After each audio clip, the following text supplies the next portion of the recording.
crap, wait, it's recording. Hello, everybody. I am the Invisible Monkey. Ho! Yes, I have managed to find a way to turn myself invisible thanks to eBay.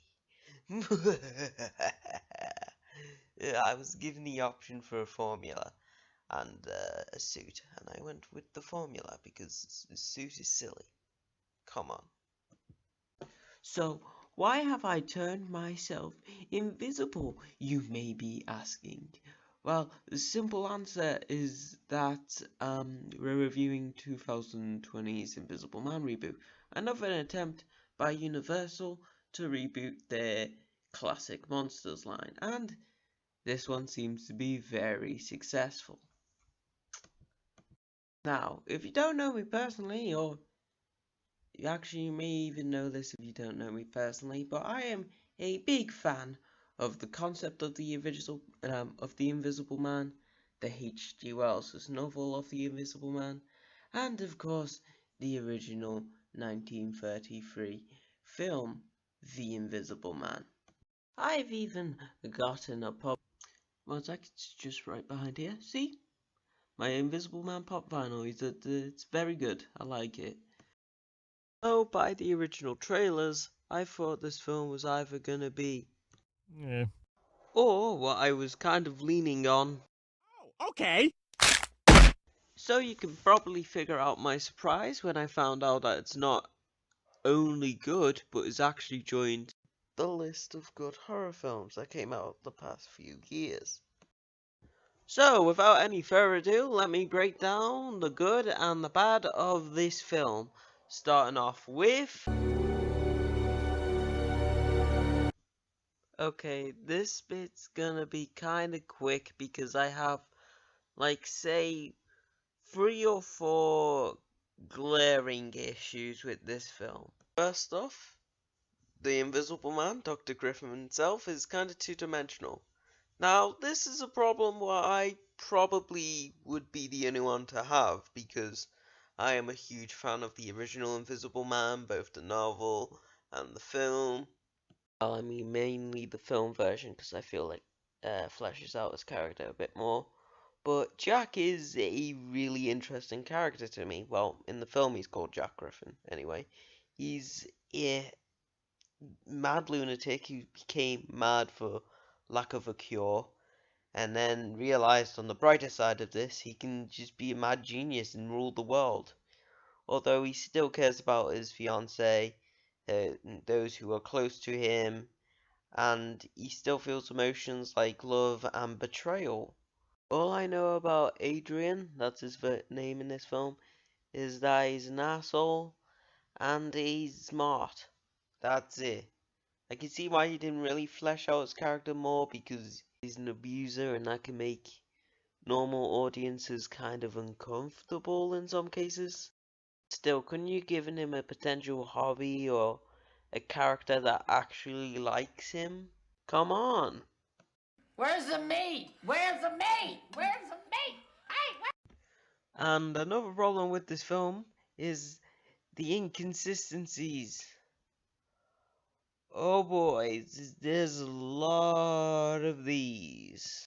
The ones that I can think of at the top of my head is that, one, how can he get to 2 places at once? Yeah, I know it's kind of established that the brother joined in, but do you not notice a car or anything? 2, if you think this guy is tormenting you and getting in your house and all that, lock all the doors everywhere. Really? Just do that? Number 3, how does being invisible give you super strength? Like, goddamn, you have to be Bane to pull off half the things he does. And even though I love the fight scene in the jail, it's so dumb. Again, with the super strength, also Adrian leaves them all alive.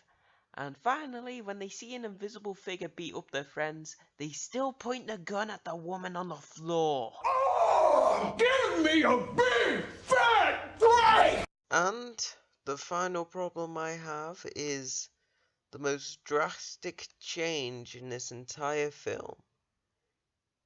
The Invisible Man wears a suit. Now, it being a suit does have its good parts, like good visuals, and I was gonna put it in like two parts, one being good and one being bad, but I just ended up finding more wrong with it than I did good about it. First problem is you've just thrown out some of the best dialogue you could possibly have in this film. Like, in the original novel and in the original film, it was a potion or a serum or whatever you want to call it that turned him invisible. So obviously it was biological. And you got some fantastic dialogue of them explaining how the procedure makes all skin, hair, and bones just disappear. But in this film, I guess we should just forget any of that happened. Not this time. It never happened. Also, I do feel that making it a suit makes it a lot less scary, because when it's his body that's invisible, you don't know what he's doing. He could be doing anything. It's a lot more scary. But this guy's wearing a suit, so he can't do much. You can just really just stand around with the, whatever. So now that I'm done with the very few mistakes, let's go over to the Holy Mary Mother. Where the hell should I actually start? Okay, going over each point would probably take 1 hour, so I've prepared for such an occasion. The lightning round! First point, the cinematography. Although it gets a little tiring after a while, it does make you just as paranoid as the main character. The next one, use of sound. Unlike some of the trailers may have shown you, this is not a jump scare fest. The use of sound in this film is absolutely brilliant. It's nearly completely silent throughout the whole film, and I can almost compare it to A Quiet Place. It's absolutely amazing. The use of scares. This film is actually terrifying. It's not like all these other horror properties in the modern day where they just jump scare you. Nah, there's proper tension with use of the sound and cinematography, as said before, and the gore effects are pretty fantastic. The special effects are fantastic, even though the entire film was on a shoestring budget. The Invisible Man actually feels like he's there, physically there, and is not just a guy in a green suit. The writing in this film is absolutely superb. Everything makes somewhat sense with the characters' motivations and whatnot. And I know abusive relationships can be a bit easy to mess up in fiction, but this one does it amazingly well. And of course, even though I made fun of this in the problems, the fight scenes with the action is pretty well choreographed and well entertaining. Pacing is absolutely fantastic, especially in this scene. It's a lot slow in the film. Don't know why they did this, but is slow enough so it's actually terrifying and enhances the horror of the situation, but isn't too slow that the plot just halts at one point. And finally, the characters are fantastic. They're well written, understandable, and I love them.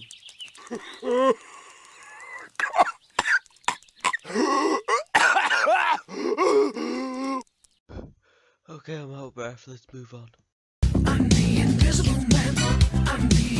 I think I may have made my point very clear with this review. So yeah, personally I think this is a very good film.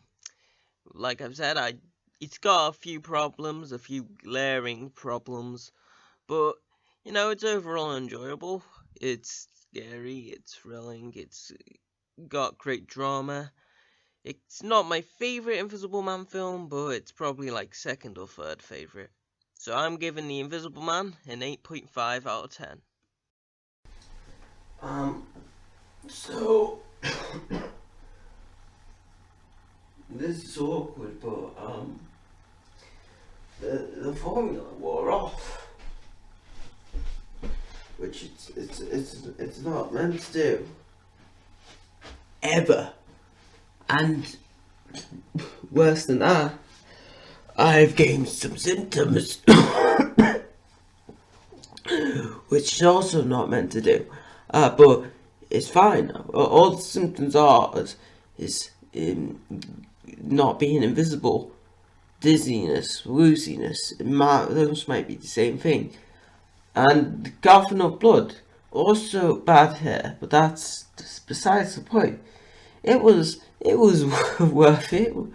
Like, it wasn't worth it. What am I saying? I put random chemicals in my body. They said go with the suit, and I didn't go with the suit.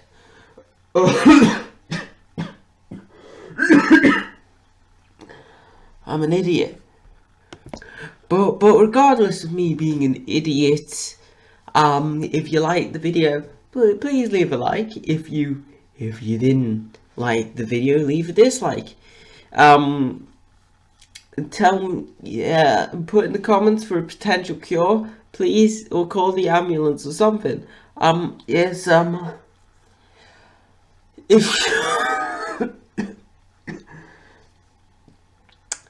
if you ever don't like some of the other content, you maybe subscribe. I don't know. Maybe you can do whatever you want.